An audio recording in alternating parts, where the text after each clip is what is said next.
Hovorí sa, že hudbu v duši započuje aj celý vesmír.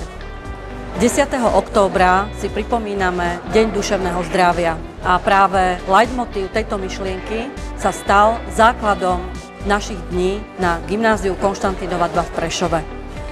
Pokoj v duši a pohoda sú často želaním, ktoré si prajeme pri akomkoľvek blahoželaní. Dosiahnuť ich však nie je úplne jednoduché a aj práve preto venujeme tieto dni zákutiam ľudskej duše ako veľmi zaujímavej dimenzie. Otázkami zdravia sa ľudská spoločnosť zaoberá neustále. Primárne to boli otázky týkajúce sa fyzického zdravia, ale súčasná doba prináša potrebu prepojenia fyzického a duševného zdravia a posilňovania imunity nielen fyzickej, ale aj duševnej. Duševné zdravie sa spája s pocitmi, ktoré vyvolávajú pocit bezpečia, pohody, rovnováhy.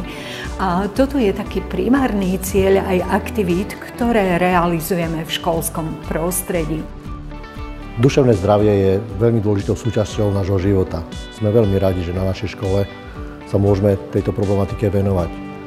Skutočne je veľmi dôležité, aby žiaci sa cítili u nás bezpečne, aby boli rešpektovaní, aby mali pocit, že môžu ísť kľudne do školy bez toho, aby sa báli niečoho, čo sa im môže prihodiť. A ako náhle skutočne je nejaký problém, som hrdý na to, že máme až 2 školských psychológov, ktorí sú našim mladým ľuďom k dispozícii. Verím, že spoločnými silami vytvoríme také prostredie, kde sa všetci budú cítiť rešpektovaní, prijatí, bezpečne, napriam útulne.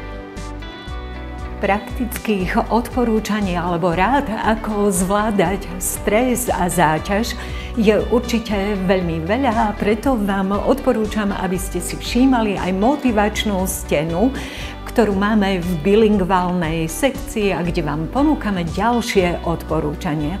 Určite si všímate, že snažím sa ísť stále bližšie a bližšie k vám. Toto je aj podstata práce psychológa. Pracovať s klientom čo v takej najbližšej vzdialenosti. Takže prechádzam aj k ďalším odporúčaniam, ktoré sa týkajú odborných, profesionálnych stratégií zvládania stresu. Hovoríme o copingu, jeho základom je prijatie, pomenovanie emócie a využitie správnej stratégie. Ponúkam vám teda stretnutie, na ktorom si to môžeme natrénovať. A čo pomáha žiakom GK2, keď majú zlý deň? Presne na to sme sa ich dnes opýtali. Zhlboka dýchať a hlavne rozsúdiť si svoje myšlienky, či už v hlave alebo na papier si ich vypísať a dať sa do pohody.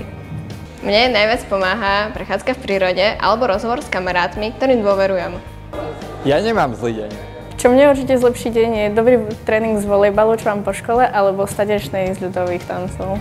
Tak mne zlepší deň správne strávený čas so správnymi ľuďmi, možno nejaké dobré známky, tanec a dobré jedlo. Mne zlepší deň hotdog z našho bufetu. Mne zlepší deň káva z kavomatu. Ja by som povedala, že moje najlepšie kamarátky Ventky. No mne zlepší deň určite Amy a mne zlepší deň určite Vivian.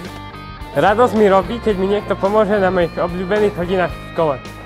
Fitko, posilka, cvičenie. Pri zlom dní mi pomáha futbal. Beh s priateľmi a počúvanie hudby. Mne zlepší deň čas strávený s rodinou, kamarátmi a tanec. Mne najviac pomáha predstaviť si, na čo sa teším do budúcna. Konštantínka má za sebou 3. ročník obľúbeného podujatia Nešepkajme o duševnom zdraví. Veríme, že sa nám podarilo správne nešepkať a zacieliť na dimenziu ľudskej duše tak, aby to pre naše deti malo zmysel.